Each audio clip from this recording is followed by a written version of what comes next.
Bonjour tout le monde. Merci d'être avec nous aujourd'hui sur la page Facebook pour qu'on fasse une petite présentation du comité SST au niveau du FIC et du syndicat des professionnels en soins de la capitale nationale. Je suis avec Sophie Tanguay, Amélie Dulac et moi-même, Pierre-Olivier Bradette, qui sont les responsables du comité SST au niveau du CIUS de la capitale nationale. Donc, très content de vous présenter aujourd'hui un petit peu le rôle du comité, comment il fonctionne, du nouveau comité qui a été créé à la suite de la création du CIUS de la capitale nationale, un peu des mandats du comité et principalement on fait la promotion aujourd'hui du nouveau formulaire de déclaration de situation dangereuse qui a été uniformisé pour l'ensemble du CIUS. Juste pour faire un petit historique, il faut comprendre que dans chaque ancienne installation, la fusion, il y a eu 13 syndicats qui sont fusionnés, l'accréditation de 13 différents employeurs qui sont fusionnés en une seule. Et historiquement, il y avait un comité SST qui était par installation. Donc, avec cette fusion, il a fallu paritairement avec l'employeur refaire la création d'un comité paritaire de santé et sécurité au travail, un seul pour l'ensemble de l'organisation, l'ensemble du CIUS de la capitale nationale. Et ces travaux-là ont été effectués au cours de l'année 2017-2018 pour mettre ce comité en place, qu'on va vous présenter aujourd'hui et qu'on va vous faire une petite présentation des rôles et mandats de ce comité qui a été mis en place. Donc, Sophie pourrait poursuivre un petit peu avec les grandes lignes de ce comité. Alors, bonjour. Il faut comprendre que le comité paritaire s'est bâti sur 4 grandes lignes directrices. Ces lignes directrices sont définies par la STAS. La STAS, l'acronyme, ça se dit comme, ça veut dire l'Association paritaire pour la santé et la sécurité du travail du secteur affaires sociales. Et cette même association est le maître d'œuvre de la prévention du Québec. C'est une association paritaire provinciale. Les 4 grandes lignes que j'ai mentionnées plus haut, la première, c'est le mécanisme assurant la participation des travailleurs et de l'employeur à la prise de la décision de prévention touchant l'ensemble de l'organisation. Vous pouvez le voir à l'écran là, dans la slide. La deuxième, c'est le lieu pour la définition du point de vue commun sur les enjeux, les problèmes, les priorités, les plans d'action en prévention. La troisième, le CCSST constitue une équipe de travail en gestion de la prévention pratique organisationnelle et de prévention. La quatrième, c'est la création, résulte d'une entente entre l'employeur et les syndicats. Alors, spécifiquement, pour le CIUS de la capitale nationale, les mandats du comité sont, vous les voyez présentement à l'écran, collaborer à l'identification des dangers, participer à l'identification des impacts des problèmes SST non résolus, s'assurer de la participation des travailleurs à la prévention, définir un point de vue commun des enjeux en SST, problèmes, priorités, solutions, influencer les directions du CIUS de la capitale nationale quant aux mesures à mettre en place et outiller les professionnels en soins pour faciliter la déclaration d'événements. Donc, comme Amélie, vous faites la lecture et comme Sophie parlait, c'est vraiment tous ces objectifs-là qui nous ont guidés pour bâtir le comité SST au niveau à l'interne, pour la FIC au niveau du CIUS de la capitale nationale, mais autant paritairement. Comme on disait, c'est un comité qui est intersyndical, qui est composé des représentants des autres catégories d'emploi aussi et des représentants de l'employeur, principalement de la prévention et de la gestion des risques, et aussi de certains représentants de chacune des directions du CIUS de la capitale nationale. Donc, pour y arriver, nous avons refait, on va vous le présenter à l'écran, la structure. Nous avons fait vraiment une nouvelle structure pour répondre, dans le fond, à la grosseur de l'établissement, parce qu'on sait que le CIUS de la capitale nationale est rendu un énorme établissement de santé. Donc, pour arriver à gérer efficacement le comité et les problèmes de la SST, nous avons fait une nouvelle structure. Elle est basée, comme vous voyez à l'écran, d'un comité intersyndical qui est principal. Donc, un comité où siège chaque vice-président, responsable de la SST, responsable de la santé et sécurité du travail, de chaque catégorie d'emploi, qui siège de ce comité-là est paritairement avec l'employeur, donc les représentants de la direction qui sont sur ce comité-là. Il faut comprendre que ce comité-là a pour but de décider les grandes lignes en SST, les grands enjeux, les plans d'action de chacune des années et principalement d'émettre des recommandations au comité de direction. Il faut comprendre que les comités paritaires ne sont pas décisionnels. Par contre, leur rôle est d'émettre des recommandations au comité de direction, autant sur des mesures à prendre en prévention dans la santé et la sécurité au travail, des mesures d'achat de matériel, par exemple, où ce qu'on a identifié des risques potentiels pour la sécurité des travailleurs, ou des mesures selon l'organisation du travail qui est déficiente, qui est problématique, en lien toujours avec la SST. Donc, on fait des recommandations au comité de direction. Et en dessous de ce grand comité intersyndical, on a créé 5 sous-comités pour traiter chacun des risques identifiés qui sont majoritaires. Donc, chaque déclaration d'événement, chaque accident sont classés dans ces 5 grands risques-là. Et ces 5 comités-là, donc, c'est des gens qui siègent, autant au niveau de la FIC, autant au niveau des autres syndicats que de l'employeur, et qui traitent les problématiques reliées à ces sous-comités-là.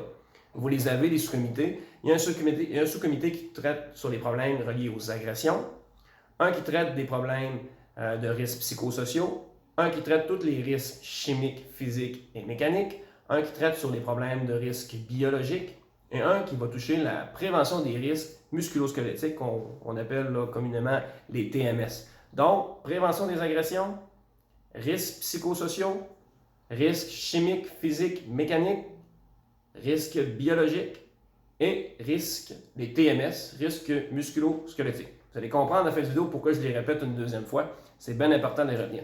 Donc, cette structure-là est vraiment établie pour qu'on soit capable de gérer chaque problème efficacement et de faire des plans d'action pour aller travailler sur ces problématiques-là. On va parler un petit peu du formulaire tout de suite après. Et chaque comité a un plan d'action. Et où est formé ce plan d'action-là? Bien, il est formé par vous, par les statistiques d'accidents de travail ou par vos déclarations de situations dangereuses que nous recevons. Et c'est par ces déclarations qu'on est capable de faire des plans d'action et d'aller faire des actions directement dans les milieux concernés.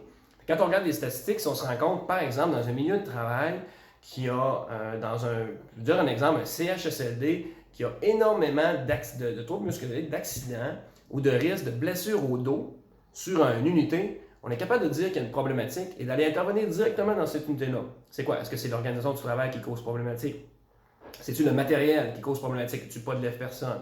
Il n'y en a-tu pas en nombre suffisant? Est-ce que c'est, par exemple, le manque de formation? Les gens n'ont pas de formation en PDSB ou ils manquent de formation. Donc, c'est comme ça qui nous permet d'intervenir directement dans le milieu de travail et de trouver des solutions pour diminuer le risque pour nos travailleurs et diminuer le nombre d'accidents et de blessures qui pourraient survenir. Donc, et c'est parmi ces statistiques-là, et c'est à l'aide majoritairement de la déclaration qu'on réussit à faire ces plans d'action-là et aller directement dans vos milieux de travail, améliorer vos conditions de travail et diminuer les facteurs de risque et diminuer vos risques en prévention. Donc, Amélie, je vais vous le mettre à l'écran, je vais vous parler un petit peu du nouveau formulaire qui a été refait, que je vais mettre à l'écran à l'instant. Alors, vous voyez maintenant le formulaire de déclaration de situation dangereuse. Bon, ça y est. Ce formulaire ne remplace pas le formulaire de déclaration d'accident-incident, celui que vous connaissez avec le petit bonhomme, là, ou le rapport d'accident-incident, le AH223. Ce n'est pas la même chose. Ça, c'est vraiment pour une déclaration de situation dangereuse. Donc, ce formulaire sert si vous êtes témoin d'une situation dangereuse. Lorsque vous êtes témoin d'une situation, la marche à suivre avant de remplir le formulaire est de rapporter la situation à votre gestionnaire. Si votre gestionnaire ne vous donne pas de réponse ou si la réponse est insuffisante ou non satisfaisante, vous remplissez le formulaire qui se trouve sur la zone CIUS, dans la trousse du personnel, en inscrivant dans l'onglet « Recherche situation dangereuse ». Des exemples de situations dangereuses, il y a, vous pouvez voir sur un département un néon suspendu. Alors, il y a soit des risques de s'électrocuter avec le néon puisque les fils électriques pendent, ou vous pouvez vous accrocher, vous blesser à la tête. On peut voir aussi un seuil de porte qui est mal installé, qui vous oblige à soulever votre chariot de médicaments à chaque fois que vous passez sur ce seuil de porte.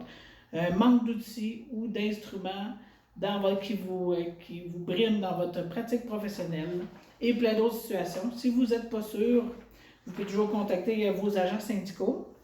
Puis si jamais vous n'êtes pas capable aussi de trouver votre formulaire sur la zone CIUS, appelez dans vos bureaux syndicaux, vos agents et agents vont pouvoir vous l'envoyer, vous le faire parvenir. Voilà, puis on ne le répétera jamais assez, la déclaration est vraiment importante. Hein? Et c'est un processus qui est légal et qui apparaît, cette déclaration-là. L'employeur a une obligation reliée à ça parce qu'il y a une équipe de prévention au CIUS de la capitale nationale qui traite ces formulaires-là. Donc, on le disait, le gestionnaire demeure toujours la première action à faire hein, pour déclarer une situation dangereuse parce que c'est lui qui peut intervenir immédiatement. Et si la réponse, comme dit Amélie, est insatisfaisante ou ne tarde à venir, on remplit ce formulaire-là et lui, il s'en va directement à l'équipe de prévention. Et l'équipe de prévention va pouvoir intervenir sur le lieu, voir ce que le gestionnaire a fait, voir si la mesure est acceptable ou non, et dans les délais qui seront requis pour régler la mesure. On a donné quelques exemples. Il y a toutes sortes d'exemples qui arrivent, toutes situations qu'on travaille pour nos membres, pour nos professionnels en soins, pour assurer qu'il y ait des milieux sécuritaires de travail.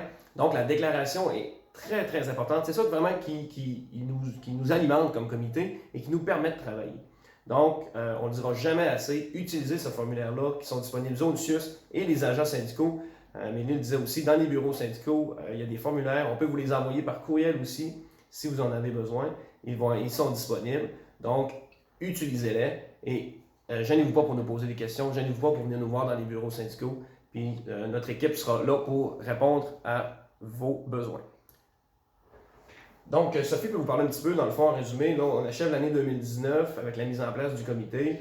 On a plusieurs actions qui ont déjà été faites. Sophie peut faire un petit bout sur notre année 2019. Oui, alors qu'est-ce qui reste à faire? Il va y avoir au mois de novembre la semaine SST, Pensius. Il va y avoir des activités à cet effet-là. Il y a eu la publication du journal. Il y a eu aussi la participation des comités intersyndicaux. On a eu à peu près 20-25 rencontres durant l'année 2019. Ensuite, il y a eu aussi, il va y avoir la promotion de déclaration il y a eu, c'est-à-dire la promotion de déclaration via moyen électronique. On va faire, puis on a fait des tracts aussi. Il y a eu aussi le partage d'actualités SST par les moyens web, Facebook principalement. Il y a eu aussi beaucoup de support aux membres en prévention SST. Au mois de... C'est au mois de mai. Le colloque de la STARS.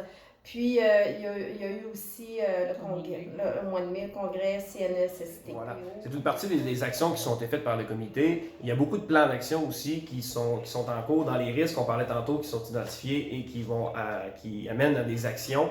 Et c'est clair qu'après chaque année, on va essayer de faire un petit bilan, dans le fond, par rapport à chaque risque identifié, des plans d'action, les bilans de ce qui s'est passé dans l'année.